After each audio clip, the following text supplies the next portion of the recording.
Hello, everyone. My name is Laurent Lafrance. I'm an education assistant working in Quebec, Canada, and a writer for the World Socialist website. I'm also a member of the Cross Canada Educators Rank and File Safety Committee, which fights for the adoption of a zero COVID policy by school workers across Canada.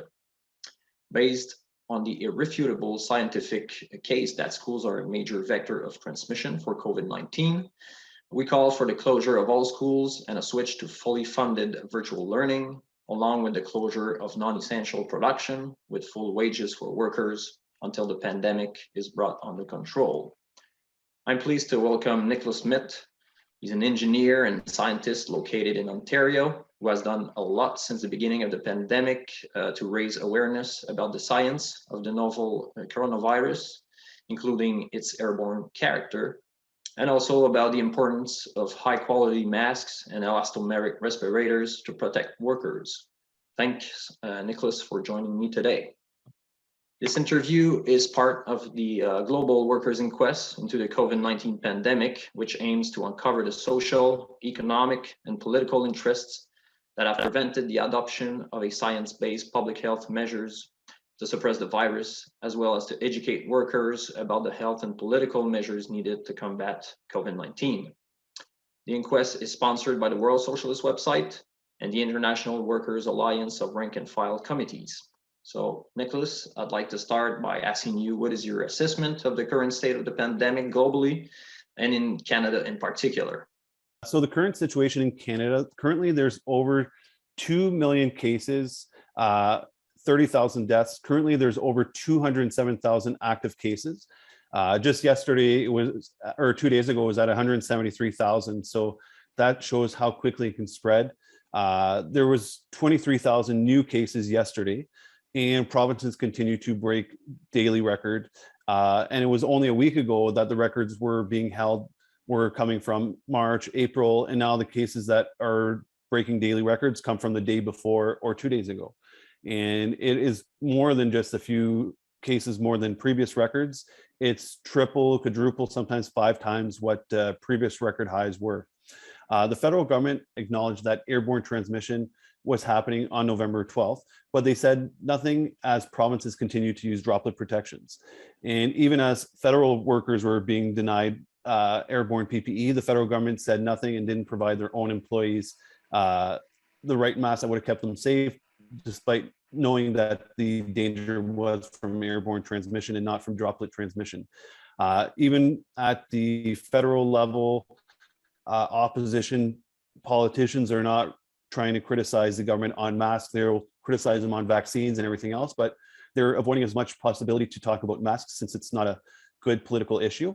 And even leaders like Jagmeet Singh, who's a federal NDP leader, or federal health critics such as Don Davies, they both have been criticizing the federal government, and they are both from BC, which BC is a NDP controlled government. They have had the majority for a couple of years. And even in BC, workers continue to be told they don't need proper masks to take the risks. And there's no attempt by the NDP to call out their own politicians or even ask their own politicians at the provincial level to help work with the federal government and to work with unions to ensure workers have the proper protections. So they're just looking the other way and only criticizing those that are convenient to criticize. And for example, the cases are rising so quickly because the government is always delaying when they find out there's things that need to be done. So in November, we found out Omicron was quickly spreading through South Africa and through other countries. At the time, the government was refusing to take proper mitigation measures. They were saying without any evidence that the cases were going to be mild and we didn't have to worry about Omicron because it was going to be so mild compared to Delta. And they were saying there was no evidence to know if it was going to be more transmissible. But if you reflect on this, something with transmissibility is something we could see right away. Like we saw in Africa, the cases were doubling every couple of days. In European countries, they were doubling every couple of days. Even in the US and even in Canada, they were quickly going up. And the spikes are almost looking like a vertical line because of how quickly now the virus is spreading. And when it comes to reduced severity of the virus, it takes weeks before we would actually know something like that with a new variant, because there's weeks delay between the time somebody gets infected and the time somebody ends up needing to be hospitalized or put on a ventilator. So we are now seeing the hospitals are quickly filling up. So the delay now to try and prevent as many of the new cases from ending up as hospital is there's no sense of urgency. So the hospitals are going to end up being at overcapacity, and then all the fears of healthcare workers having to choose who's going to get the life-saving measures, since it's going to be only a few ventilators available, certain medications might be available. They're going to have to choose who they're able to save, when really we could have prevented the infections from happening in the first place. For workers, since the government has refused to recommend masks that prevent transmission in the workplace, employees can even be in trouble for buying their own protection. And even if they buy an N95 or an elastomeric respirator, because the government doesn't recommend higher levels of protection, they automatically can get in trouble for not following recommendations. It's not that the respirators or the masks they wear are dangerous or won't work better than what they have. It's just that the government's not recommending them. So simply recommending proper masks for workers would at least prevent workers from getting suspended, from getting reprimanded, from being docked pay, or even getting in trouble. So that way workers are not afraid to actually go out and get the right masks, or keep asking for the employer for the right masks. Since the government has used the vaccine alone approach, workers continue to be put at risk. The government knows that vaccines cannot prevent transmission, but they're telling workers that unless they get vaccinated to help reduce the transmission, they're going to lose their employment. Now, what the government could be doing is recommending the vaccines, because it will help the workers if they do get infected, prevent them from ending up being hospitalized or dying. But what they should really be giving workers, if they want to stop the transmission, is the tools that will stop transmission. So they should be giving the workers the masks, such as a tight-fitting surgical mask with a mask brace or an N95 or an elastomeric respirator, so that way the transmission can actually be stopped. But since the government's not interested in stopping transmission, they're only interested in the vaccine alone approach. We keep seeing workers being exposed to infection on a daily basis. Workplace outbreaks are becoming more common. And since workers are not able to stay at home while they're infectious, and because the government is only focused on the economy, workers are going back to work sick and then exposing their other workers to the virus as well. Some unions have actually told their union members not to wear the better mask, because they say, even they do admit it would protect them, but they say they won't protect the workers from reprimand from their employers, because the government is not recommending the better masks. So traditionally, unions would be fighting for the better protections and would be battling the fight with the union members, but now they've abandoned the union members and they decided it's not worth fighting for better protections. Some nursing unions have even decided not to draw attention to the government keeping everyone in the dark about reusable options such as elastomeric respirators.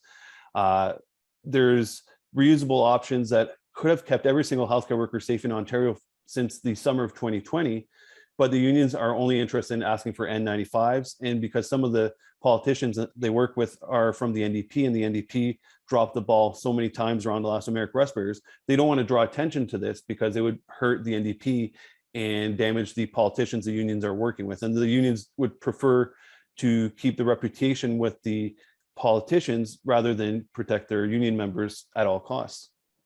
Just maybe to introduce this point, you raised a very important point just before this, but yeah, which I wanted to speak a little bit about, the scientific aspect of this virus. So I think one element that is becoming clearer for most people today is that despite various limited health measures, the virus continues to spread and mutate. Schools, kindergarten, and workplaces are among the most important sources of transmission. And this is because you have a lot of people, dozens, hundreds, and even thousands in small enclosed spaces, in most cases badly ventilated. And this points to another very important aspect about the nature of SARS-CoV-2, that is its airborne mode of transmission. And this key aspect remains unknown to a lot of workers. For almost 2 years, Canadian health authorities said that the virus was mainly transmitted through droplets. So in schools, for instance, we had and we have to wash hands and surfaces continually. while we were provided with totally ineffective masks. And I think it would be highly valuable for our audience if you could just explain some basic conceptions about SARS-CoV-2, including the fact that its primary mode of transmission is through the air, and maybe explain what are aerosols. So, and also after this, I would like to be, I would be interested in knowing what measures can be taken to limit and ultimately prevent the spread of the virus and the importance of high quality PPE. So I'll start with a little bit with droplet transmission, then I'll go to what is actually happening.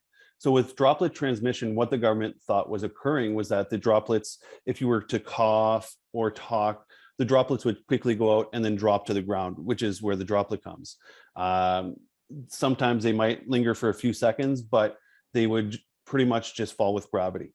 Now, if this was the case, infections outside would have occurred at the same rate, close to the same rate as infections that occur inside, because gravity outside and inside is the exact same. Now, tools that do prevent droplet transmission are surgical masks, because the drops will hit the front of the mask. But if the virus was airborne, for example, if there's any kind of gap, then the droplet transmission doesn't work, because it goes through with the air currents. So because it goes with air currents, it can go through the gaps, because air likes to go through the path of least resistance. So there, even if there's a 1% gap in your mask, that's enough for half the air to go through. And all it takes is a little bit of the virus to infect you. So now with airborne transmission, a good way to think of it is that smoke. So if you're smoking, or even out in the winter outside, you can see your breath just slowly move around and move. And the way the virus works is the virus is attached to these airborne particles. So they float in the air, and they can even float in the air for hours. So if you're in a room, even if you've left, even if the person that was infectious left that room an hour or 2 hours prior, it's still possible that the virus is suspended in the air, and the person going into that room later on will then breathe in those virus particles and become infectious themselves. Now, there are great tools that we can prevent the amount of virus particles you might be exposed to. So for example, if there's ventilation, then the ventilation, even a such thing as opening an air window, can help move the air around. So it's not concentrated, it becomes dissipated, and it also leaves the area, or it gets filtered. There are things like HVAC units that work that will remove the contaminants from the air as well, and as it gets filtered, and you want to make sure there's as much air exchanges as often as possible, because with the new variants, it can take just seconds to infect someone. With previous variants, it was assumed it could take 15 minutes of exposure around an infected individual before you could become infected yourself. But this all changed with Delta. Delta was so infectious, it had 1,000 times higher particle load than previous variants. And in Australia in June, it was already determined that it can just take seconds to infect someone, and that is called fleeting exposure. So they've found this out because there was an individual that was infectious. He walked through a shopping center, and just walking by 5 or 6 people without even stopping, he infected these people.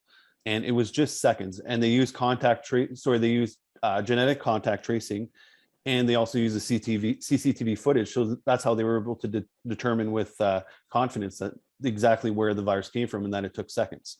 Now, it used to also mean, when somebody was exposed to the virus, it used to take 6 days on average before Delta, before they can go on and infect somebody else. It was called the incubation period, sorry. And now with Delta, that went down to 4 days on average. With Omicron, we're still trying to figure out, but it seems like it could even be a lot less than 4 days. And there are cases even with Delta in the UK where somebody was at a soccer match and infected somebody 30 hours after they became infected themselves. And this is also the same thing with TB. Tuberculosis also acts as an airborne transmission. So people who are infectious with tuberculosis can still infect somebody hours later. And this is something the CDC also knew about, because in 2016, they even came out with videos explaining that somebody who had tuberculosis could infect somebody hours later, even though they were no longer in the room with that person. Now, there are great tools. So first of all, what you're going to want is a mask. One of the best tools you can have is filtration where you're going to be breathing in. And that's why the masks are so important, because if the masks are covering your mouth and nose, it gets filtered that way. So you want to make sure you wear something that is able to filter out the material. And that's why you want a surgical mask, an N95, or an elastomeric respirator, because they have technology that's kind of like a magnet, and it helps attract and trap the virus particles. And that's something cloth masks cannot do. Now, the other important thing to remember as well is that it has to have a good seal. So an N95 elastomeric respirators on their own already have a great seals. Surgical masks, you need to do a couple extra things. So you can, one great thing to ensure that the air only goes through the mask itself and not through the gap, so you have that protection, is to use something called a mask brace. And that makes it seal to your face so that there are no gaps, and then it goes through. And there's also social distancing. So with Omicron, we know it's going to be spreading in even quicker than Delta. We see how quickly it's been transmitting around provinces around the world. So it could only take seconds to infect somebody as well. And it could even have a lot more higher viral load, than Delta as well. So people are going to be exposed to more virus particles. So there's, first of all, even if you don't have a mask, you can do things like social distance. If you can do things outside, try and do as much outside, because there's the wind outside that can help. But even a cloth mask is better than no mask. Now, it's not going to offer you reliable protection, but it's better than no protection at all. And then if you're somewhere that has a window that can open, please open the window. And then if there's something that has an HVAC, use the HVAC. One of the best tools that you can have if you do get infected is a vaccine. Now, a vaccine is not really something that can prevent you from getting infected, but if everything else fails and you still somehow get infected, then it'll prevent you from ending up in hospital or dying. So that's why it's important. And we now know that 2 doses, for example, with Omicron, does not offer much protection. Even a booster dose will only offer 75% protection, which is less than what the 2 doses did with Delta. So it's important everybody get their booster dose as soon as possible. And it's likely that everyone's going to need a 4th dose sooner rather than later as well. So you could be looking at another dose possibly in February or in March, or a couple months after you received your booster dose. And that'll keep you safer, so that even if you or your family become sick, because sometimes things are out of your control. If you're at work and you don't have the possibility to use a mask that protects you, or you get in trouble, you can get infected and then bring it home to your family. And then your family can end up being the ones that end up getting long-term disabilities through long COVID, could end up on the ventilator or passing away. And this has happened, unfortunately, quite far too often, where workers are forced to go into work even though there's outbreaks. They're low-income workers, so they can't afford to miss work, so they do everything they can to go into work. And they're afraid to ask for better protections, because those that have been asking for better protections, they've been getting reprimanded. So this is why it's important for the government to do this for workers, and to make sure that cloth masks are not allowed in the workplace, and that at minimum it's surgical masks in the workplace, and that workplaces know to also include the combination of mask bracers if they're going to be using surgical masks, so they're properly protected. Now, previously, the government was saying it was really important to wash your hands as well, because they assumed that people can get infected through a surface. Now, since over a year ago, the CDC determined that was not the case. And even if the virus was on a surface and somebody touched that surface, it only had a 1 in 10,000 chance of then infecting that person. The main way people are getting infected is through airborne transmission. And that's why we need all these tools to help prevent the airborne transmission. Now, things with long COVID as well, studies have shown it's between 10 and 30% of the people who become infected will develop long COVID. So now if we look at, for example, there's 2.1 million Canadians that have become infected. That means it's anywhere between 210,000 and 630,000 Canadians that have become infected, or that will go on to have long-term disabilities. So not only will they might not be able to return to work within the next 5 or 10 days, but they could be permanently out of work, because if they have brain fog, they might not be able to perform certain tasks. If they are doing some kind of work that is labor intensive and their lungs don't work, or they have other issues, then they're not going to be able to do that as well. So it's going to end up having quite a devastating effect on the economy and the workforce, because the government's only focused on hospitalizations and deaths and not on actually stopping long COVID or preventing transmission. And don't forget, when I say there's 2.1 million cases in Canada, that's just 2.1 million confirmed cases. Now, a lot of people get infected and they might not get tested. Even if they go to the hospital, they might not necessarily get tested. People might pass away without getting tested as well. And then there's all these at-home test kits. Not everybody the majority of people who get these at-home test kits and perform these, their testing on themselves, they don't then let the government know the results. So all the tests that end up coming positive from these at-home test kits don't get reflected in the actual numbers. So for example, if we have 207,000 active cases, it could actually be 240,000 or 250,000 because so many people are just doing the at-home test kits. And for example, with schools, schools were often handing out these test kits. So that could be a big blind spot for infection control if you don't actually have the actual number of cases that reflect what's actually happening. And the government will also try and play with statistics. Penny Daflos is a CTV journalist, and she caught BC government doing what Ontario was doing, and that was trying to fudge the statistics about the the COVID patients that were in hospital. So back in July, I let the public know that what Ontario was doing is letting the public and the press know the number of patients that were still testing positive. And they were saying those were the COVID patients that were hospitalized. But on their own website, they differentiated, and they would say, for example, there's 130 patients that are testing positive in ICU, but really there's 190 COVID patients in ICU, and 60 of them are no longer testing positive. They're still on the ventilator, they're still there because of COVID, but they're no longer testing positive. So their website will say 190, but the press and the public is being told, oh, there's only 130 people in ICU. So it's actually getting better. And then the government will be able to remove restrictions when they should actually be making more restrictions or making different kinds of restrictions. And BC was caught, I believe, in September doing that, and then they changed it. And then Ontario changed it back to accurately reflecting the numbers as well. Now a big blind spot on the pandemic and how we could have easily protected workers and so many healthcare workers from infection is elastomeric respirators.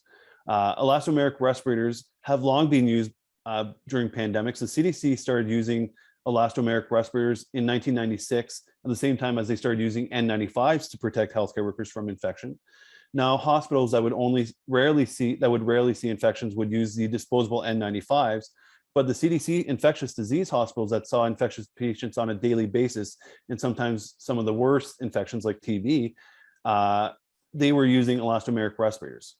And during SARS, when there was an N91 shortage, the CDC was recommending higher levels of protection. They were telling healthcare workers to use elastomeric respirators, to use N99 disposables, N100 disposables, P100 disposables.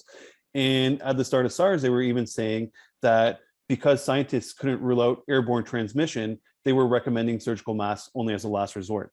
And even in 2009, during H1N1, it was the same thing as well. They were letting the healthcare workers know to use elastomeric respirators, and that they were higher levels of protection than N95, and that other options were available, including the N99s, N100, and to also avoid the surgical masks. And this only changed during COVID. During COVID, the US government started saying there was only N95s available, and Canada started doing the same. But Canada found out pretty early on that there were options. So in March of 2020, I started getting the mining industry to start donating elastomeric respirators to hospitals, because these respirators can be used for years.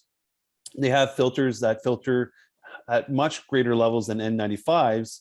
And since they can be reused for years, if a healthcare worker has it, it can last them for the length of the pandemic.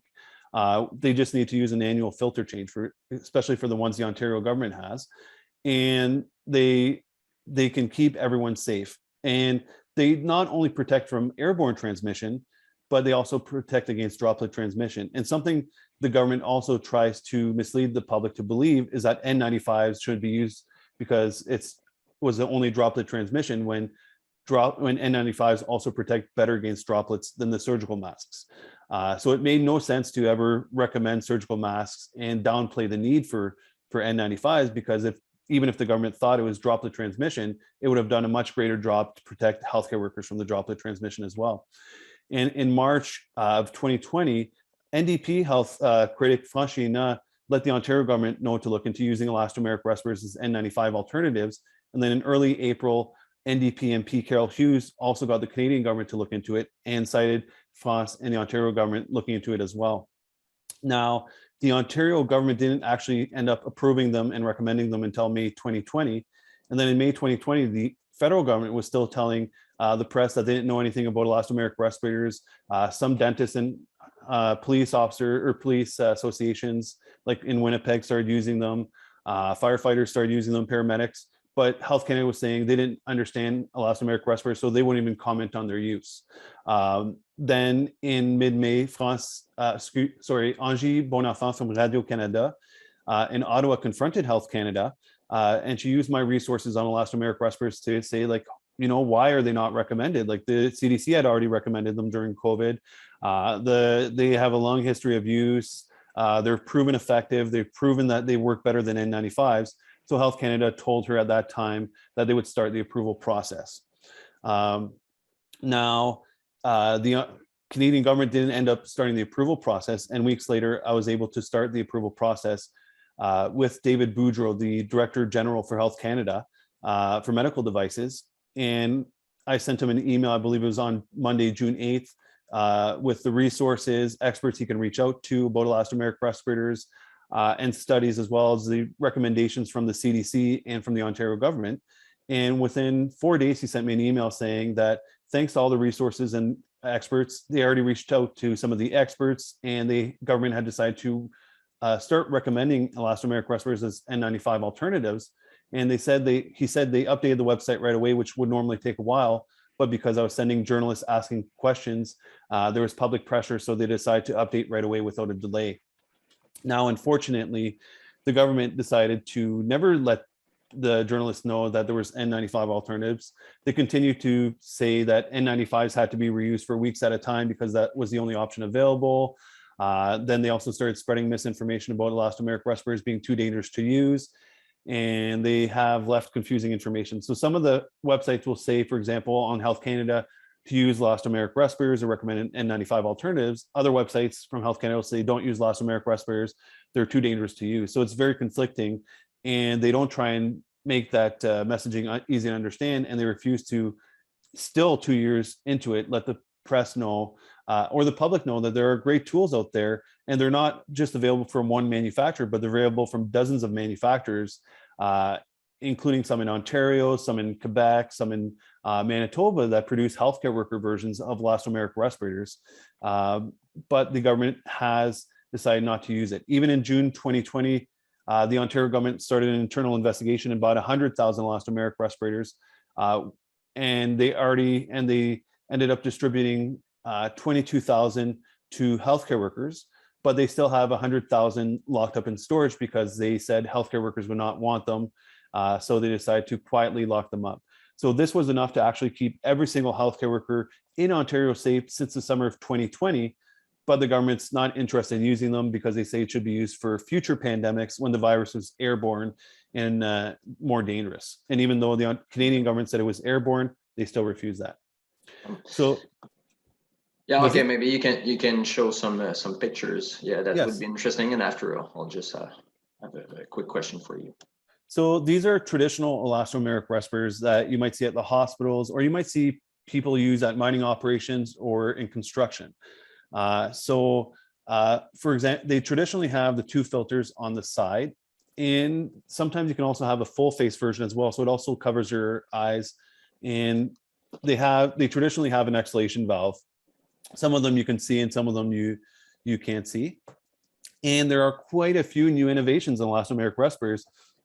And this is why it's so shocking the government's not letting anybody know, because these new innovations are not being used because nobody knows they're available and nobody knows their understanding. So a lot of these that you see on the screen will not have exhalation valves at all. They are healthcare worker versions. There are even clear versions, so people with disabilities that need to read lips, for example, can be able to read their doctor's lips. Or, if it's a teacher that's teaching with special needs students that have to read lips or have trouble hearing, it helps them as well. And there's even child versions of elastomeric respirators that can be used. So there's no reasons we can't keep this, for example, the entire school safe. We can keep the kids in schools, but keep them in school safely so they're not put at risk. We can give them elastomeric respirators. There's also surgical masks, and I believe there's also N95s that could fit children as well. So we can keep them safe. There's no reason why we have to put children at risk. There's no reason why we have to put teachers at risk. We can keep everyone safe. And then that way, the kids aren't afraid to go to school and the staff aren't afraid to go to school and teach these kids.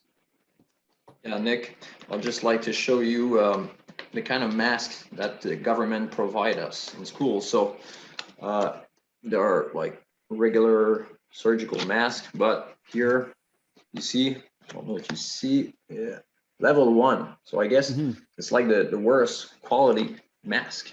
So this is what we have to wear, and we are not used to to braces. So I think this is quite dangerous, and I think what you just talked about was very illuminating. And but I think it's now obvious that these masks are inadequate to protect from an airborne virus such as SARS-CoV-2. And in Quebec, for instance, you had the head of public health, Dr. Arruda, who said at the beginning of the pandemic that masks were useless because people wouldn't know how to use them properly. I think the reality was, and it was exposed later, was that the government had simply sat on its hands for months and had no masks. So workers, including a portion of school workers, were sent back to work in the spring of 2020, maskless. Even healthcare workers faced the rationing of PPE. And many worked in environments where aerosolized transmission could easily occur, did not even have access to N95s. And the lack of PPE was also one key element in the horrendous situation in long-term care facilities in Quebec, which saw a massive death toll in the first wave of the pandemic. So maybe here you can speak in French if you feel confident, but I would like to know if you have any thoughts on this. And here I'll ask in French, pourquoi, par exemple, les autorités ont refusé carrément de ne pas fournir l'équipement nécessaire pour protéger les travailleurs, autant en santé qu'en éducation et ailleurs. Parce que, de ce que j'en comprends, et on va en parler davantage là, tantôt dans le timeline que tu as envoyé, il y a des scientifiques, dont toi, qui ont fait des démarches auprès des autorités pour faire connaître ces équipements-là, mais ça n'a pas été appliqué. Donc, maybe, donc en français, peut-être tu pourrais parler un petit peu là, des points que je t'ai parlé, donc du manque de masques, de l'inaction des gouvernements, puis ensuite peut-être du pourquoi finalement ça n'a pas été, c'est pas encore mis en place même ces équipements-là. Well, je vais commencer avec le pourquoi. So, le pourquoi, tu vois avec maintenant les nouveaux règlements pour les travailleurs de santé qui ne sont plus le droit de rester en quarantaine quand ils sont malades et infectieux. Ils doivent retourner aux hôpitaux, aux maisons de retraite après 5 jours d'avoir testé positif, que le gouvernement n'est pas intéressé à protéger les travailleurs, ils sont intéressés à aider l'employeur et aussi les entreprises. Parce qu'une des choses qu'il n'y a pas, c'est une pénurie de masques N95. Il n'y a pas une pénurie de masques élastomères. So, l'option pour protéger les employés sont là. Maintenant, si le gouvernement aurait recommandé des masques N95 pour tous les travailleurs, des masques élastomères ou même des masques chirurgicaux avec des masques brace, ça aurait mis l'emphase pour que tous les employés sont protégés par la transmission aérienne. Et s'ils auraient été infectés au travail, ça aurait été la faute de l'employeur pour ne pas avoir donné peut-être les masques qu'ils auraient dû. Mais si le gouvernement dit que tu as seulement besoin des masques en tissu et que le virus, ça ne se propage pas dans les airs, que tu as besoin juste d'un masque chirurgical sans le brace et tu deviens infectieux, là, l'employeur peut dire, oh, tu sais, il l'a juste attrapé parce qu'il a touché une surface ou il a décidé de ne pas porter son masque en tissu ou quoi que ce soit. So, c'est pour protéger contre les lawsuits contre les employeurs. Et les employés continuent à être exposés parce que le gouvernement, même avec les vaccins, disait que les personnes devraient perdre leurs emplois s'ils n'étaient pas vaccinés. Ils disaient que c'était pour que pas ils donnent la transmission à leurs autres travailleurs, leurs collègues, ou comme les travailleurs de santé, les patients dans les hôpitaux. Mais on sait que les vaccins n'arrêtent pas la transmission et les masques arrêtent la transmission. So, si le but, c'était d'arrêter la transmission et c'était tellement important pour que les personnes vont perdre leurs emplois, pourquoi pas donner les outils qui actuellement peuvent arrêter la transmission? Le gouvernement sait que les N95 peuvent arrêter la transmission, mais ils disent que oh, ce n'est pas nécessaire parce que c'est peut-être un milieu écolier, ce n'est pas au risque. Mais tu vois tous les outbreaks et tout ça, les écoles. Il y a tous les enfants qui sont en dessous de 5 ans qui ne peuvent pas être vaccinés. Et tu vois maintenant avec 14-15 000 cas par jour au Québec que c'est pas le risque n'est pas bas, le risque est assez haut. Et maintenant, parce que le risque est tellement énorme pour tout le monde, maintenant, il n'y a plus assez de travailleurs pour bien que l'économie continue à fonctionner. So, maintenant, on continue à mettre les travailleurs à risque à la place de les retourner au travail avec les protections parce que maintenant que les travailleurs vont être infectueux, quand ils retournent au travail, ils peuvent infecter leurs collègues parce qu'ils ne vont quand même pas avoir les masques pour protéger qui donnent l'infection à quelqu'un d'autre. So, ça va juste empirer pour tout le monde et tout le monde va commencer, ça va juste être normal de travailler quand tu es malade et qu'il n'y a même pas l'intérêt pour arrêter la maladie au travail. Et ça, c'est quelque chose qui était garanti aux employés. Avant, les employés avaient le droit pour aller au travail et pas devoir se soucier d'être malade, de ne pas exposer à quelque chose qui peut les tuer ou qui peut apporter à leur maison et après tuer leur famille. C'est la première fois qu'on dit que ce n'est pas important hein, de protéger les employés. Et les politiciens peuvent facilement dire quelque chose comme, même si les politiciens ne sont pas en charge c'est pas leur parti qui est en charge du gouvernement, ils ont quand même l'opportunité pour demander les meilleures protections pour les employés. Donne les N95 à tous les profs. Et chaque fois que le gouvernement a admis qu'ils ont tort, ce n'est pas qu'ils s'excusent qu'ils ont tort, ils essaient d'admettre silencieusement sans devoir effectuer des changements. Par exemple, quand le gouvernement fédéral a admis que la transition aérienne se passait, ils n'ont pas dit aux provinces comment ça donner les masques aux travailleurs qu'ils ont besoin ou qu'ils n'ont pas commencé à dire, tu sais, on va aider les provinces ou les entreprises et le gouvernement fédéral va envoyer des N95 ou des masques Elastomeric aux entreprises qui ne sont pas capables de les acheter parce qu'ils n'ont pas assez d'argent. Ils juste disent que ce n'est pas possible. Et on donne des millions et des milliards de dollars pour les entreprises pour les aider, mais l'argent pour protéger les employés, on ne donne rien du tout pour les masques. Et même si chaque Canadien aurait leur propre masque Elastomeric, ça coûterait en dessous d'1 milliard de dollars.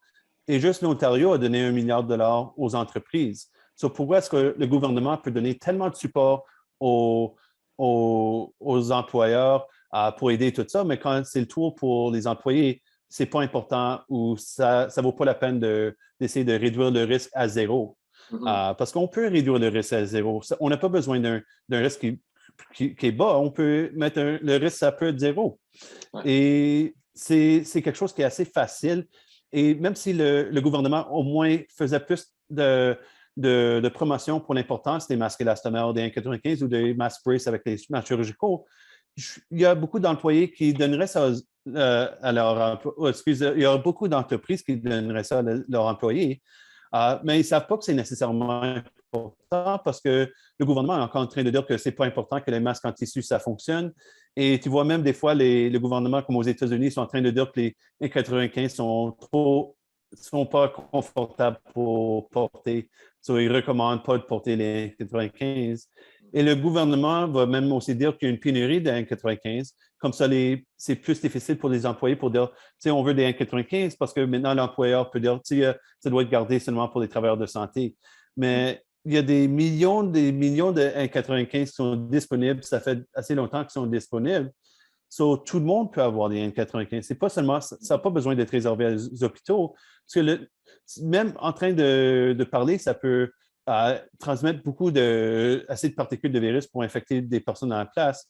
Et même quand tu entres dans un milieu de travail, par exemple, un corridor, c'est quand même dangereux. Les personnes marchent à travers le corridor, ils vont respirer, des fois ils vont parler, et le virus va rester suspendu dans l'air. So, partout dans le milieu de travail, ça va être dangereux.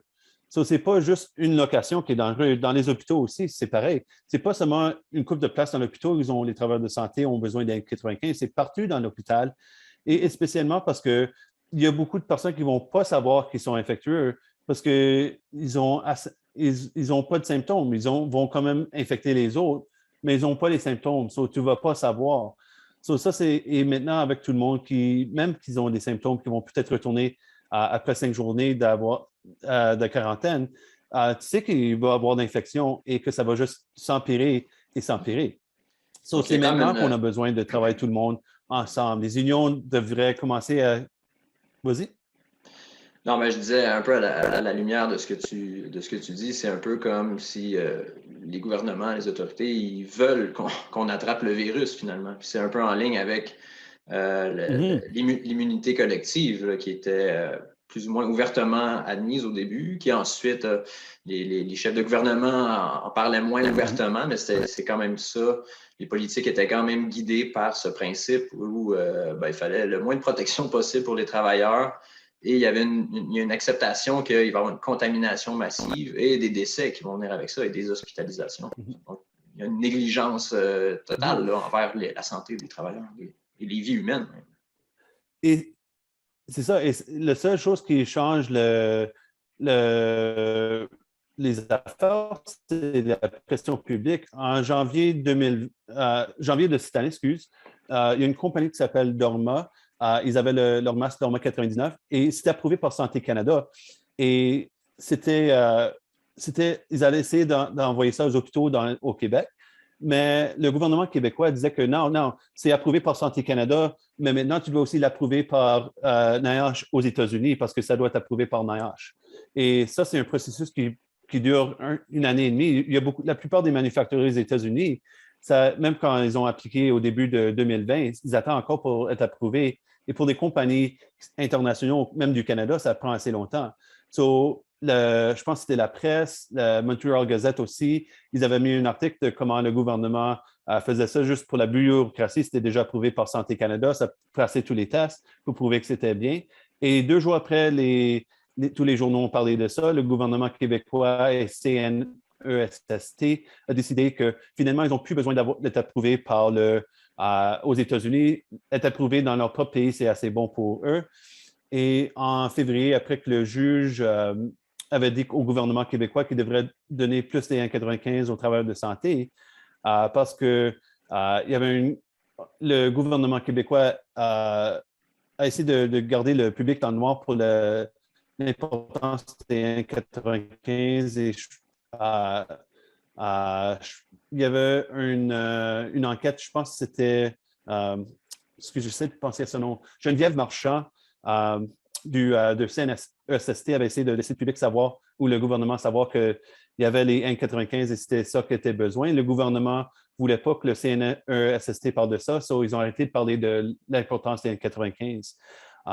Et même une fois que le gouvernement a acheté plus de N95, ils n'ont pas donné ça à tous les travailleurs de santé. Ils ont même acheté des milliers et des milliers de masques Elastomeric, mais ils ont gardé ça dans les supply rooms. Ils n'ont pas donné ça aux travailleurs de santé. Finalement, les travailleurs de santé sont encore en masques chirurgicaux. Ils n'ont même pas des masques chirurgicaux qui scellent bien la face. Ils continuent à mettre à risque. Et on avait déjà su après nos erreurs de la première SRAS en 2003 l'importance du precautionary principle et de mettre tout le monde dans tous les travailleurs de santé dans les masques N95 et de seulement utiliser les masques chirurgicaux s'il n'y avait pas d'autre option. Mais le gouvernement disait que ça ne valait pas la peine de prendre des pas, qu'ils n'étaient pas, il n'y avait pas de possibilité de transmission aérienne. Et après, ils ne sont pas excusés au travail de santé, ils n'ont pas commencé à donner les masques. Ils ont juste essayé de continuer avec la négligence. Et ça continue. Même après que le gouvernement canadien admettre que la transmission aérienne est là, ils continuent à dire que ça, oh, c'est pas ça qui se passe. Et même après, le CDC l'a admis, le WHO, la semaine dernière, ils ont dit que tous les travailleurs de santé devraient avoir les N95 aussi, mais ils ne sont pas intéressés à écouter les experts, ils ne sont pas intéressés à écouter les travailleurs de santé, ils ne sont pas intéressés à écouter les maîtresses d'école qui sont en train d'infecter un par un. Ils sont même pas intéressés à écouter les journalistes qui demandent pour plus des choses. Et les personnes qui sont supposées d'être là pour le support, les unions, l'opposition, n'est pas en train de discuter de ça. Sur les problèmes qui se passent, il n'y a pas assez de presse, il n'y a pas de pression publique pour que n'importe quoi que ça change. On va continuer à mettre les travailleurs en risque et ça va juste continuer à endommager une fois que, et à un moment ou l'autre, ça va être tellement impossible de réparer l'économie parce qu'il va y avoir tellement de travailleurs de santé qui vont avoir des problèmes à long terme. Il va y avoir tellement de travailleurs de santé qui ne vont pas vouloir travailler pour un employeur qu'ils l'ont laissé à risque pendant 2-3 ans durant la pandémie, pendant que les masques N95 étaient disponibles, mais que l'employeur ne voulait pas. Et tu vois déjà tous les travailleurs de santé commencent l'exode du métier de travailleur de santé. Et maintenant, il y a les hôpitaux qui ont une pénurie de travailleurs de santé. Et ça va se répéter avec les autres industries aussi. Ce n'est pas justement les travailleurs de santé, c'est toutes les industries. Quel travailleur qui veut travailler pour un employé qui va mettre leur risque, qui va mettre leur vie en risque juste parce qu'ils ne sont pas intéressés de donner un masque qui va les protéger et va garder leur famille en sécurité? Ça va continuer à s'empirer. Ouais, non, c'est vraiment des points importants. Mais finalement, c'est la politique des profits avant les vies humaines. Profits before human lives. C'est la classe dirigeante, finalement, qui dicte les politiques gouvernementales et ils rejettent toute mesure, finalement, qui pourrait mettre un obstacle à l'accumulation continue des profits. Donc, c'est ça qu'on voit. Let me just switch to English now. You spoke a little bit about the first experience with SARS in 2003, but my question is, when COVID-19 began spreading in January 2020, all provincial governments, as well as the Trudeau federal government, refused to take action for 2 months. And despite receiving briefings on the danger posed by SARS-CoV-2 in mid-January, the federal government waited until March 10 to write to the provinces to inquire about their stockpiles of medical equipment. So, Nick, could you comment maybe briefly on the pandemic policies pursued by in Canada since the emergence of COVID-19, particularly with respects to PPE? Yes, so at the start of the pandemic, I believe it was in March, the government decided at first not to follow the precautionary principle. They decided that they've already made up their mind and that they would deny there was ever any possibility of airborne transmission. And even though the same tools that protected against airborne transmission also protected against droplet transmission, they denied the need for those tools because they said surgical masks would be good enough. So even though there was better, they decided to downplay the need for that. Even though there was other alternatives such as N99s, N100s, P100s, and elastomeric respirators, the government wanted everyone to focus only on the N95, so they didn't let anybody know there was other alternatives there.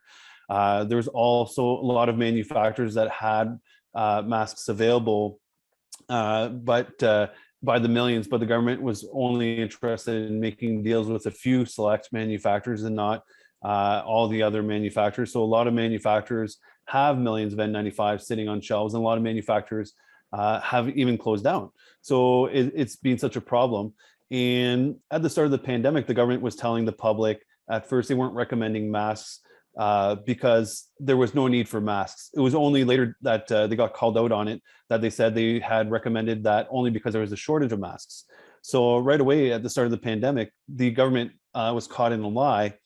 And instead of being held accountable for that lie, they just kept going on with other lies. And they kept saying things like, all these 239 scientists that send this letter to the WHO showing evidence of airborne transmission, they're all wrong. Even though Other countries like China, for example, provided medical masks like N95 to all their healthcare workers and didn't have any, barely had any transmission among healthcare workers. That was not important. After the first wave, the Canadian government actually had a House of Commons committee meeting on the effects of COVID-19 in Canada, and they interviewed lead SARS investigator Mario Possami. Now, one of the first things Mario Possami told the people that were part of this Canadian, the House of Commons committee meeting, including Don Davies, the NDP health critic, people or big politicians from the Liberal Party, the Conservative Party, even the Bloc Québécois was involved. And he said, you know, the Canadian government said there was no evidence of airborne transmission. If airborne transmission happened, we'd start seeing infections among healthcare workers and they'd be in high numbers. And then Mario Possami says, well, you know, that's exactly what happened. Ever since the start of the pandemic, healthcare workers have made up 1 in 5 cases. So right away, we knew healthcare workers were representing the highest demographic of everyone involved. Now, we still didn't offer them the protection because even though there was 1 in 5, the government didn't want to admit that they were making mistakes and they wanted to keep making mistakes. Mario Possami explained to the government the need to start telling the public about elastomeric respirators, about N95 alternatives, and to start buying them as well. And even politicians like Don Davies, who's a critic, he explained how the lack of action hurt and we needed to act urgently. Now, since that time, he's had the opportunity to call out the government for the continued lack of action, but he's refused to do that himself. Even the Liberal government, who has the majority, there were politicians that have tried to get the government to admit to their failures. At the start of this year, Ryan Turnbull found Liberal MP Ryan Turnbull found out the government was keeping the public in the dark about elastomeric respirators. He found out the Ontario government was keeping 100,000 elastomeric respirators from healthcare workers. So in February, he tweeted about how it was outrageous Ford was locking up these respirators that the Canadian government paid for. And then he was letting me know, he said, you know, it's outrageous that they're keeping it. He said he was going to get Justin Trudeau and the ministers to apply public pressure on Ford to actually distribute them, but that didn't occur. And then he told me in March, and he even tweeted about it, that he raised the importance of elastomeric respirators 4 times with the minister and that the Canadians deserve proper protection. And then he let me know in February that he kept going to the government and they kept refusing to let the public know about elastomeric respirators. He said, we know it's goddamn not airborne, or it's goddamn not droplet protection. We need airborne. He's like, and he said, I'm going to get an internal letter signed by other Liberal MPs to try and pressure the government to now come forward. And he said, I should just be blaming the provinces because it's not, the federal government shouldn't be blamed because it's a provincial matter. Unfortunately, it's a federal matter and a provincial matter. Everyone is involved and everyone has their part to play. But since that internal letter failed, Ryan had to stop even advocating on social media about elastomeric respirators. And thankfully, the Liberals benefited it because during the federal election, nobody brought up elastomeric respirators or the problems. And since Trudeau wasn't calling out Doug Ford for the stockpile, Doug Ford decided to return the favor and not criticize the Liberals, not criticize Justin Trudeau during the election, even though Trudeau was criticizing Ford during the Ontario elections. So even though they're different parties, they're giving each other favors and they're not drawing attention to the negligence of the other. So unfortunately, the negligence continues and the government is fully aware of the problems. And even in June, a couple months before the election, expert Joe Vipon wrote an article with Dr. Kashef, sorry, I forget his last name, in the Toronto Star. And it was actually about how the Canadian government told the Public Health Agency of Canada to actively hide airborne transmission studies from the public, to actively hide the dangers to children and all these studies from the public. And after the Toronto Star article was released, those studies ended up being leaked.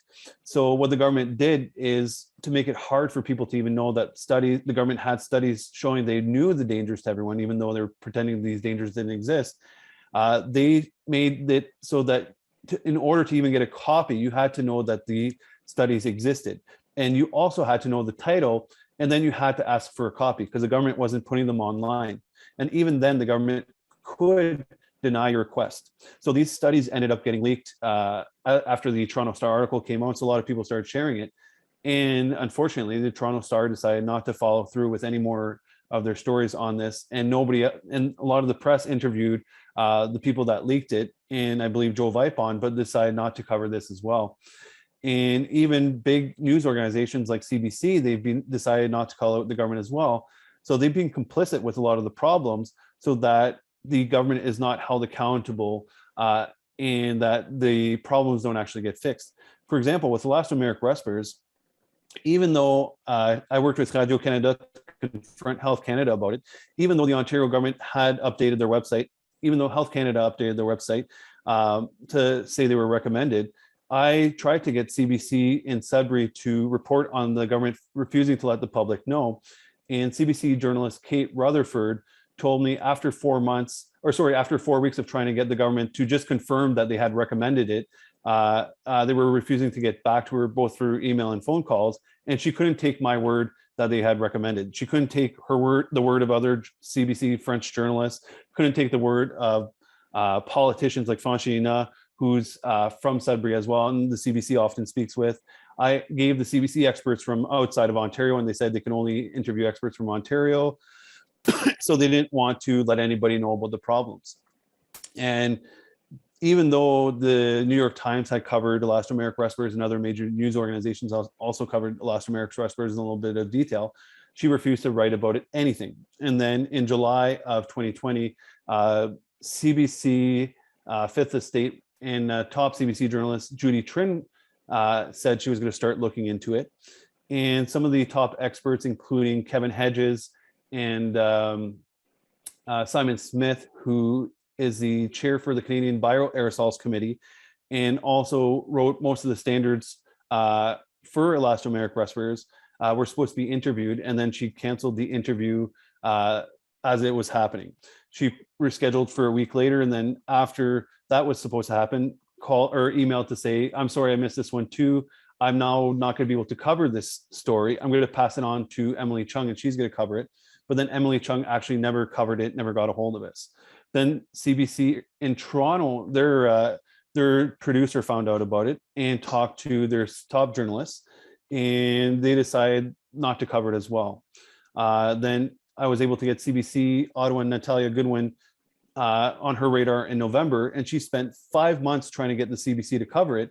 And the CBC was saying, well, if politicians aren't talking about it, if unions aren't talking about it, it's not worth covering. It's only in March of this year that they finally gave her the approval, and they made it such a low priority that she had to keep doing fluff pieces over before she can work on this one. But she interviewed top people. She even interviewed Ontario health critic John Fraser. She interviewed union leaders for it. She interviewed manufacturers, and she was also going to do an investigation on the Canadian government causing all the bureaucracies and all the problems manufacturers faced. Unfortunately, she didn't release her investigation into June, and the CBC decided to leave out all the key information about the government negligence. They decided to not include any investigation with the manufacturers, decided to abandon the investigation to manufacturers. And the CBC told me it was so they could keep the story simple and forward-looking.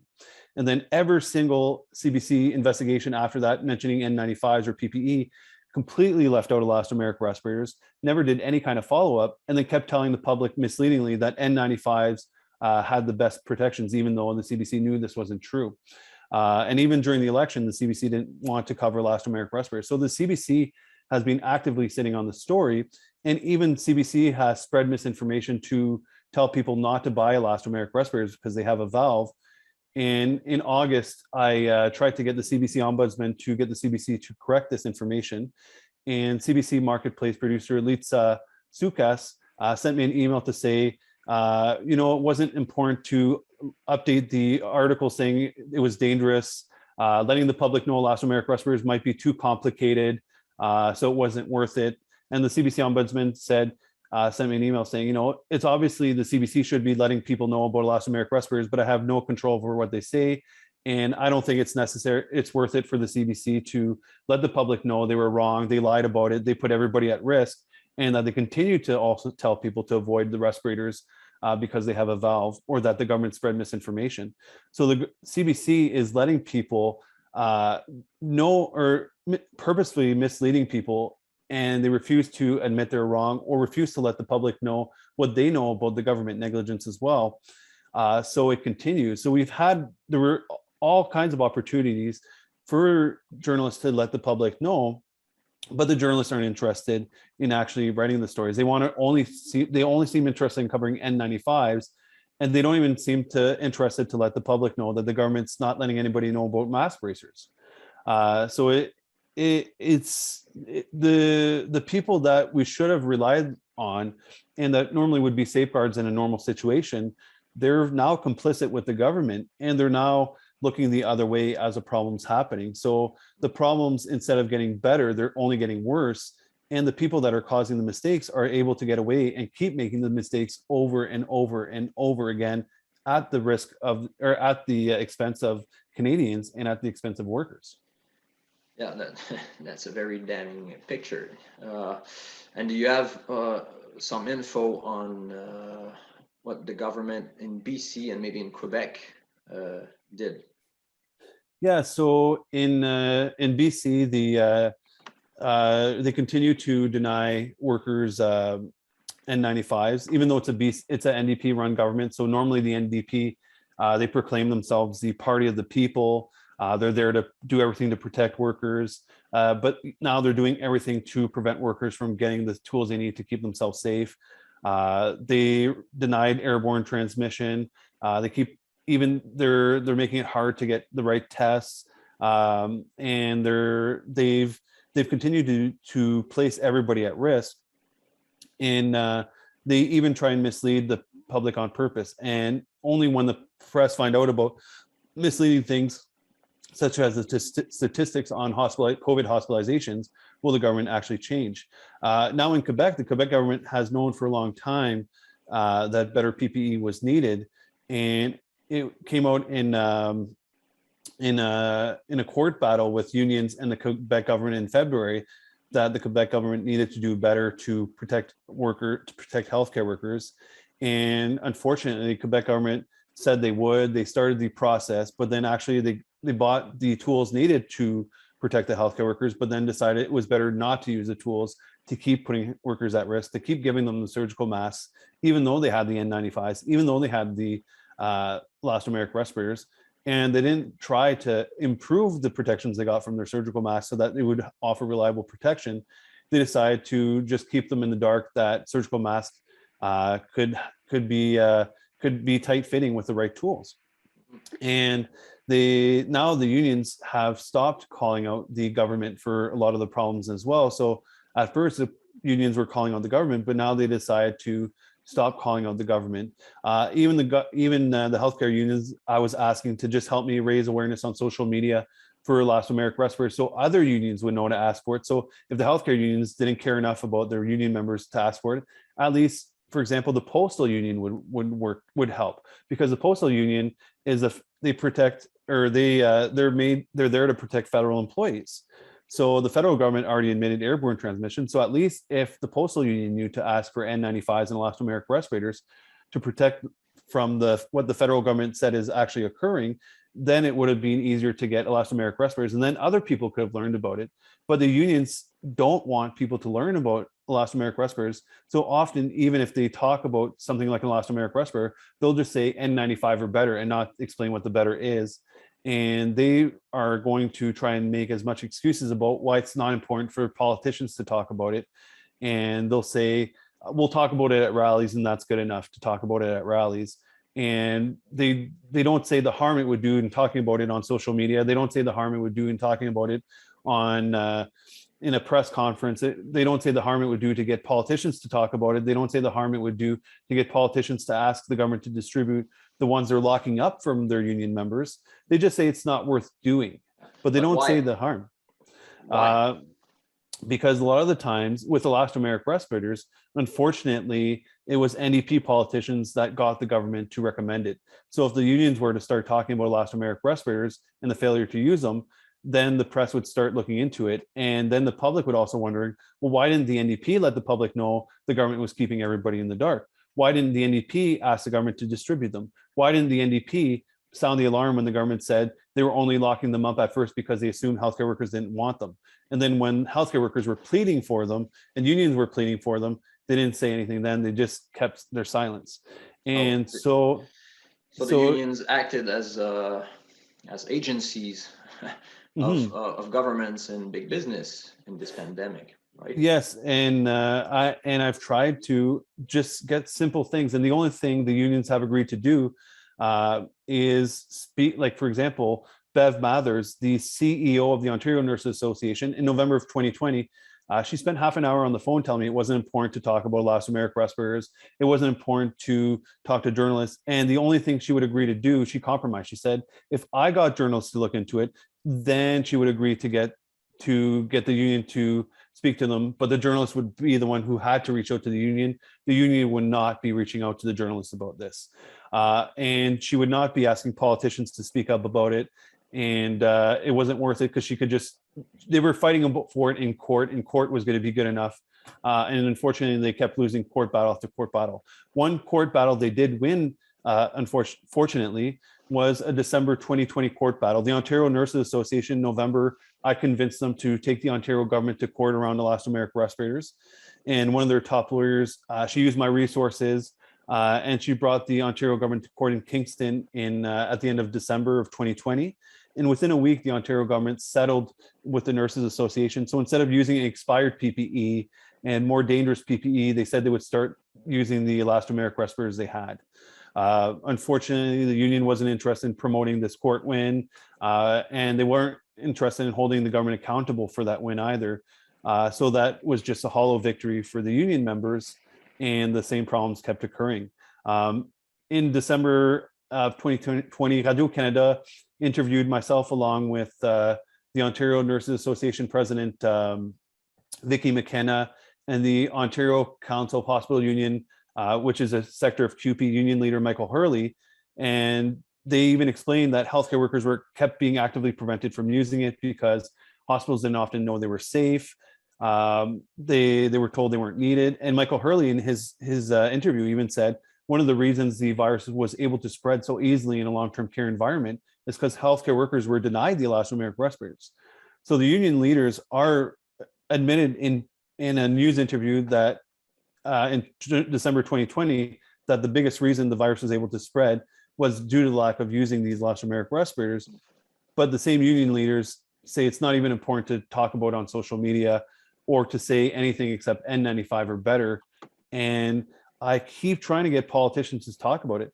The closest I was able to get is in Ontario. The Ontario health critic, John Fraser, for the Liberal Party, in October of 2020, he said he would ask the Ontario Minister of Health to explain why they were keeping the public in the dark about elastomeric respirators and why they were refusing to give them to healthcare workers. And he was supposed to get an answer in December of 2020. But in December, John's office let me know that the Ontario government got a 2-month extension, so they didn't have to answer now until February, and that they would get me this important answer. Unfortunately, that answer came on the very last day they were able to answer in February, and that was a 1-paragraph answer. So the Ontario Minister of Health wrote a detailed provided a 1-paragraph written answer saying that the public was too uneducated for it to be worth letting them know to use elastomeric respirators because they required training, and it would be impossible for the average person to know how to use them. Now, right away, the average person who uses them tends to be people who are in construction or the mining industry, and a lot of these people don't have college or university education. They're just an average person using a respirator after half an hour of training, if that. Sometimes they don't even get half an hour of training. They just get fit tested to make sure they're size and know how to use it. Now, for the second part, where explaining why they weren't giving them to hospitals, she decided not to answer that at all. She just said hospitals were aware of the stockpile. She didn't explain that hospitals weren't able to access them, just that they were aware. And then John Fraser, at that time, his office said he would start working with federal Liberal Ryan Turnbull to work on calling out the Doug Ford government on the stockpile and on the problem. Unfortunately, it was total silence until a month after the election. And then in October of this year, a month after the federal election, John's office told me John suddenly thought it was important to now get more detailed answers because his last answer wasn't satisfactory enough. So they waited till a month after the election to ask that answer. And this time he wanted to know in detail where the respirators that got distributed went and why they weren't distributing them all. And this time again, it was just asking for answer in writing, no answer. And no, he didn't want to talk about it publicly, so it would be on record in Parliament. Only it would be on record on the Ontario government website if you search Elastomeric respirator and see his question. Now the government again gave a false answer. She said, well, we did distribute 22,000 and that hospitals are where they can, the hospitals are where they're around. She didn't explain where they went, why they were holding them on. And then John decided not to do anything after. He just wanted to make it appear as if he was asking the questions. So that way in the future, when the public and the press come ask, well, why didn't the Ontario Liberals do something back when they found out? He could say, you know, I did. I asked questions. Look, there's a record of me on the Ontario government website. If you search up this specific Elastomeric, you will see the questions I asked. But there's no response from him. There's no calling out the government for saying, why is the public too stupid? Just let them know it's there. There are people who understand how to use them. There are thousands of people who use it. In Sudbury alone, at one work site, there's thousands of workers that use it on a daily basis. So there's so many people that have these tools in their homes because elastomeric respirators are used by people sometimes when they do home renovation or painting. So a lot of people have these tools in their home and don't even know that they're something they could use for COVID. So it's something that could have prevented so many people from dying. But the Ontario government's or Ontario Liberal, even though they're opposition, they're not interested. And when they started asking the Ontario government to do more, now that the federal government said it was airborne, they refused to talk about masks and needing for proper masks for workers. They kept going with the vaccine alone approach for protecting even healthcare workers. So the people that I've tried to go reach out to for help have refused to help and have only tried to do the minimum they can. And sometimes even then they won't do the minimum. During the federal election, QP actually had 4 staff running as NDP candidates, including a top QP health and safety rep running as NDP. And ironically, she was running in my riding. Now, the QP president kept saying he was getting politicians to talk about it, but didn't think it was worth it, like talking about it on social media. Now this Andréane Chenier is the NDP, who was the NDP candidate, who's the health and safety rep. And at the start of the election, she was saying on social media that if the NDP won the majority, they would put reusable respirators into widespread use. I called her out on that and said, well, why can't the NDP just ask for the elastomeric respirators the hospitals already have or the government already has in storage to be used? And why can't you just ask for reusable respirators to be used now? And she said, well, I don't know if there's even enough like storage capacity to do that now, or if it's possible to do that now.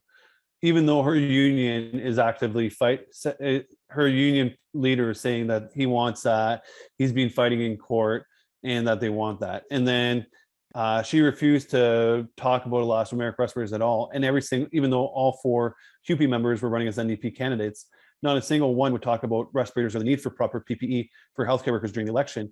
And not a single NDP politician would bring up elastomeric respirators during the election, even though union QP leader, not just the Ontario Council of Hospital Union leader, but actual QP leader for all of Ontario, for all the other sectors as well, Fred Hahn, admitted that the problems with elastomeric respirators got lost with a lot of the noise that the unions were talking about it, and it got missed.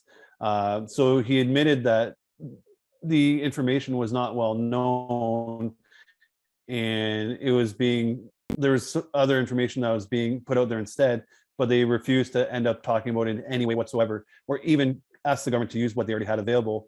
But they tried to say that they would use it if they somehow became elected. So they're using it to try and prop themselves up to win votes. But when it came to actually being the actual outcome was to get the respirators to the workers, they weren't interested in that part. They were just interested in saying that they would get it done if they won. So it's that was something that I thought was was important because the unions had an easy opportunity to talk about this problem on a federal level with the federal media and everybody in a federal, like the federal election, with all eyes for a month and a half on the election, and they refused to bring out the problems that were occurring, even though they had all the news organizations talking about it, and they had the opportunity to. Head of Unifor, Jerry Diaz, was discussing behind closed door with Trudeau and business executives on how to keep schools and businesses open. So that's their real role, was to keep the economy open. So I think that their attitude, their position in respect to PPE is a reflection of their pro-capitalist policies and their collaboration with the political establishment and the ruling class. And when the unions found out, the unions kept saying the politicians knew about it. But when I showed proof to the union leader, Michael Hurley, that top politicians were saying that they would help and they would talk about it, but they don't even think it's worth asking the government to distribute them since unions aren't speaking up. Instead of speaking up, he just kept making excuses about how this politician wasn't part of one of the NDP that worked with them to raise awareness, even though this was a politician that was speaking up in Parliament and saying publicly that some long-term care homes, including the ones in Sudbury, where I'm from, hadn't had an N95 in 6 months. This is last year in December, or at the end of November of 2020. NDP Jamie West went up and confronted Doug Ford, the Minister of Health, in Parliament, and said, long-term care homes in Sudbury have been lacking N95s. They haven't had a single, some of them haven't had a single N95 since June. And he said, count with me, Minister, June, July, August, September, October, November, tomorrow is going to be December, and they still don't have N95s. When will the minister commit to sending N95s? And days before, there was a Sudbury Star article about elastomeric respirators. And even though I had asked Jamie to talk about it for a long time, he refused to. But the day the article came out, then he started tweeting about it and said, Mr. Smit even says you can cover the valve, which Ontario Health confirms that you can cover the valve, and he shared the news article. But then days later, refused to mention that asking for elastomeric respirators when he spoke about N95s. So he could have easily said, send, the long-term care homes haven't had an N95. Can you send N95s and distribute the elastomeric respirators that have been locked up since they haven't had N95s? So that way it would help, even if there was a shortage, it would help get those through. And that some manufacturers, even in February, there was news articles from CTV News about how some Canadian manufacturers had millions of N95s available and the government wasn't interested. The government was still trying to get them approved by the American government, even though the N95s were approved by Health Canada. So it's not just with elastomeric respirators, but the N95 manufacturers experience the same problems as well.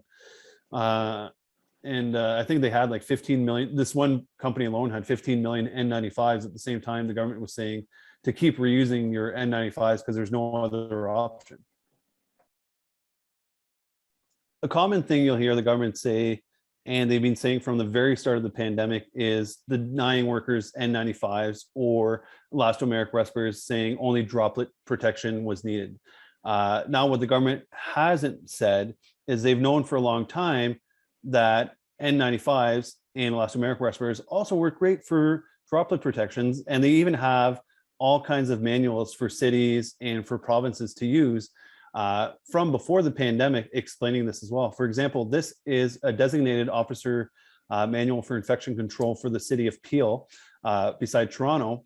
And on this slide, you see the prevention of droplet transmission. So they'll say, for example, use a surgical mask is available, but they also explain that an N95 or reusable elastomeric respirators when within 2 meters of a client also is great as well. Now, for the Canadian government has refused to say anything about elastomeric respirators and refused to talk about them in general, but the BC government and other provinces have long known about them. And even in BC, Focus on Tomorrow, or sorry, WorkSafe BC came out with a manual in 2013 about using widespread elastomeric respirators during pandemics. You know how Delta Airlines got everybody, or got the CDC to change the quarantine rules? In August of 2020, they also got the CDC to try and scare people away from valve respirators like Elastomerics or N95s. There's a journalist that covered it, John Hudson, as well. He wrote about that. He also got me in touch with CNN last week, and his wife is first cousins with CNN writer Mark Friedman. And Mark Friedman from CNN sent me an email to say that Ben Tinker from the CNN Health and Medical Unit is going to get in touch with me because I reached out to the White House last week to try and get masks to every American. But John is the author of the article from August of 2020 about Delta asking the CDC to start telling people that valves were too dangerous to use because they didn't like having to have staff wear the valve respirators or have customers using them either. So this is not the first time Delta got the CDC to actually change guidance and recommendations and stuff like that as well. Nick, you provided a very detailed timeline. So maybe one thing that could be interesting is that we can publish it maybe on the World Socialist website. I think it would be very valuable. And I'll just have a last question for you, because I think we can speak for hours about this, but we'll have to bring this interview to a close soon. But even now, 2 years into the pandemic, and with Omicron spreading like wildfire, testing is largely inaccessible. Vaccination campaign is sputtering, and no government authorities are systematically educating the population about the critical role of high-quality PPE. There's also the refusal to invest in public health measures and more broadly in healthcare, which has been decimated by decades of austerity and budget cuts by governments of all political stripes. Can I ask you, as we come to the end of our discussion, what do you think is necessary to contain and ultimately combat the pandemic? I think it's a multi-layered approach. So we have to stop saying we only need one thing and hopefully it'll work. And then when it doesn't work, not admit to it. I think we have to, first of all, admit to our failures. We have to admit to our mistakes, because if we don't admit to our failures, we're just going to keep repeating them over and over again. So we need to say what we did wrong. We need to ensure when new vital information comes out is actually told in an easy to understand way for the public, because the government likes to make things complicated so that it could be viewed in many different ways. So that way, if an employer wants to see it one way, he can see it that way. And if an employee wants to see it a different way, they can see it a different way. So we have to improve the communication for things like when the government, for example, said it was airborne, they now need to say that the past things we used for airborne or for protecting against the virus wasn't work. So now the difference is we need to ensure we have a tight fitting, high quality mask. So cloth masks will no longer work. They're better than nothing, but they're only there for last resort if you cannot get a better mask. They have to say, everybody needs their booster dose, but they also have to explain that it's going to give 75% protection. So they shouldn't just take other risks, because if people assume that with their booster dose, they'll have proper protection, they might take extra risk, which they might not take otherwise if they had accurate information. If they would have known that even with the third dose, they could still end up in hospital or spreading it to others, because a lot of people assume that if you're vaccinated, you're not going to spread to others. So you might not wear a mask. You might go to see your grandparents. You might see your coworkers. You might see your immunocompromised friends and put them at risk as well. So it's important for the government to have a way to ensure that the public knows how to get these tools as well. So there should be a government website where it says, here's all the manufacturers that produce N95s. Here's all the manufacturers that make elastomeric respirators. Here's all the producers that make surgical masks. Here's how to get them. The government can also help. So if you're not able to buy it because you don't have the income or your employer, here are programs that we can help so that there can be employee assistance to get the right tools. And if there's ever any new information, for example, if there's a new variant, take the precautions right away. Don't say we need to take a wait and see approach. assume the worst, so that way if it does happen, we're protected from the worst. But we keep saying, well, we should just wait to see what happens, and then by the time we see it is the worst, by that time it's already too late to act to control the damage. So if we want to keep hospitals free, we want to make sure that the people don't end up getting infected. And in order to do that, we need to make sure that they have vaccines. We need to make sure they have masks. We need to make sure that they're able to social distance. If they're able to work from home, they need to be able to work from home. If there are problems, there needs to be a place where workers can sound the alarm and not have to worry about getting reprimanded for sounding the alarm. Since unions aren't there to support the employees, we need to have new places where employees can go and blow the whistle without having to worry about getting in trouble, without worrying about getting their union upset that they let somebody know. And we have to have we need to have like PSAs, and they have to be PSAs, for example, on TV. At the start of a TV show, the government could have a government regulated commercial. The virus is airborne. This is the tools we need. These are the tools that work. And then that way, whoever's watching the TV show is going to learn. If you have a Facebook, for example, we can work with social media. So when you log on to Facebook, there could be a message from Facebook saying, the government recommends using surgical masks with bracers, using N95s, getting vaccinated, and all these other tools available. So that way, no matter what you see it through social media, you hear it maybe before a radio program, you hear it on TV, and you hear it from every source, because some people might watch CBC, but they might not watch Global. They might listen to Radio-Canada, but they might not listen to TVA, for example. So we need to ensure everybody's on board with the same message, and that way the message doesn't get conflicted. Because if one government says one message, another government says another message, there has to be an approach, and there has to be accountability. So for the problems that occur, we have to make sure people are held accountable, because if people aren't held accountable, then there's no incentive for them not to keep putting people at risk, because they'll just keep putting the same mistakes. Because why make any difference? Because there's no reason to. So if our leaders make a mistake, we need to say, you made a mistake. You denied workers proper PPE for a year and a half as a government. So now you need to do something to ensure workers no longer have to fight so hard just for the basic rights to be protected. So we need to have ways to hold the government accountable. And if the government doesn't want to do it themselves, we need to have other ways. So we need to have the press working to hold the government accountable, and not afraid to talk about something because maybe the public doesn't like to hear about masks.